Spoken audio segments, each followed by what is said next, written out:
Hi everyone, Dr. Suneel Dhand, internal medicine physician. Stress and anxiety are epidemic in today's society. It's no secret that we face a mental health crisis. And it's ironic because we actually have more today in 2021, especially in Western countries, than any of our historical ancestors. They would do anything to be in our position and have the comforts that we have. But yet we still have this stress and anxiety issue. And what is stress? Well, at a basic human biological physiological level, stress simply involves your adrenaline and cortisol levels increasing. Those are your stress hormones in response to a stimulus. And if we go way back to caveman days, this actually did serve a purpose. The stress response, called the fight or flight response, is designed so that when you're faced with an acute threat, you either prime your body to fight that threat or you run away, fight or flight. But the problem now is that many people have chronically elevated stress hormones, and this wreaks absolute havoc on the body. If you speak to most doctors out there, we will tell you that a very frequent scenario that we hear is that people will get an acute illness. It could be any manner of different illnesses. And when we delve into their history, they will say something like, oh yes, I haven't been myself recently. I've been very stressed or anxious about something. And then boom, they have got sick. Those stress hormones do absolute terrible things to your body. And of course, nowadays, modern day society, there are lots of things to get stressed and anxious about. And this doesn't mean that you don't deal with the underlying problem, but it simply means that you don't let it affect your body so much. Now, if we take the opposite of stress, it is calm centeredness and being able to deal with those problems in life without that stress and anxiety. And let's think here about yin and yang. I'm a big fan of the yin and yang concept because everything in the universe is basically about opposites, and that applies to humans as well. And if we take the human emotional state from calm centeredness to emotions, I'm going to call it logic and emotions. We are all at a certain point on this spectrum between calm-centered logic and emotions. Everybody's natural set state is somewhere on that spectrum, and you cannot be too far one way or the other. You can't be all logic and no emotions. That's not a good thing. And you certainly can't be all emotions and no logic. That's definitely not a good thing. And during any day, things will keep on happening that will be trying to push us towards our emotional side, which is the side where you will more likely experience stress and anxiety.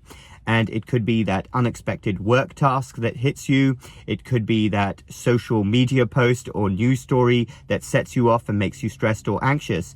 But it is a fight to try to stay as centered as possible. Now, I am a huge fan of stoicism. I think a lot of people have a misunderstanding of what stoicism and being stoic means. It doesn't mean that you are indifferent to things. It simply means that you approach the world with a certain philosophy and you acknowledge certain realities, and you always try to avoid that stress and anxiety that comes with everyday life. And there is a famous saying in stoicism that life is a wrestling match. It was actually one of the famous Roman emperors who said this, Marcus Aurelius. During any day, you will be constantly faced with challenges that will try to throw you off your center, things that will stress you, will annoy you, make you feel anxious. And it is your job to try to push back against that with all your might and try to avoid that stress and anxiety. And again, this doesn't mean that you avoid what is causing certain stresses and anxieties. You have to deal with the underlying problems, but it means that you don't let things affect you so much. Life is a wrestling match. You wrestle against those feelings of stress and anxiety. There was a very famous gentleman called Viktor Frankl, who was an Austrian neurologist. He was a physician. He was also a psychiatrist, then became a philosopher, a writer, but importantly, he was also a Holocaust survivor. And he wrote a book which was rated one of the best books of the 20th century. It was called Man's Search for Meaning. And in that book, he detailed his experiences of the Holocaust. It's actually a very difficult book to read. And I actually visited Auschwitz a couple of years ago. We went to Poland, to Krakow, and went to Auschwitz for the day. It's one of the most sombering experiences one can have in their life, to actually go to Auschwitz, and the enormity of what happened suddenly hits you. After World War II, Viktor Frankl actually came to the United States, where he became a well-known physician. And he actually came up with a quote, which is a very powerful quote. Between stimulus and response, there is a space. In that space is your power to choose your response, and in that response lies your growth and your freedom. A very powerful quote. You don't have to keep responding in the same way to those same everyday stimuli and stresses. So I would like to give you all 2 tasks then when it comes to stress and anxiety management. Number 1 is think about those constant stimuli in your life that produce that feeling of stress and anxiety. And is there any way that you can step back from that and respond differently next time? It's not an easy thing to do, but have a think about that. And number 2 is, what are those things in your life that take you away from stress and anxiety and help lower those adrenaline and cortisol levels? Everybody is different. It could be spending time with family and friends. It could be a hobby. It could be meditation. It could even be exercise.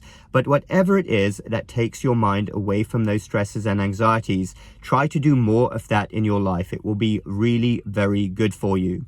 I'll be talking more in future videos about stress and anxiety management because it is a very important topic for our health. But on that note, thank you all for listening. Dr. Suneel Dhand, Stoic Lifestyle Medicine. I hope you all have a great stress-free weekend. Find something good, fun, and enjoyable to do. And we will speak again very soon.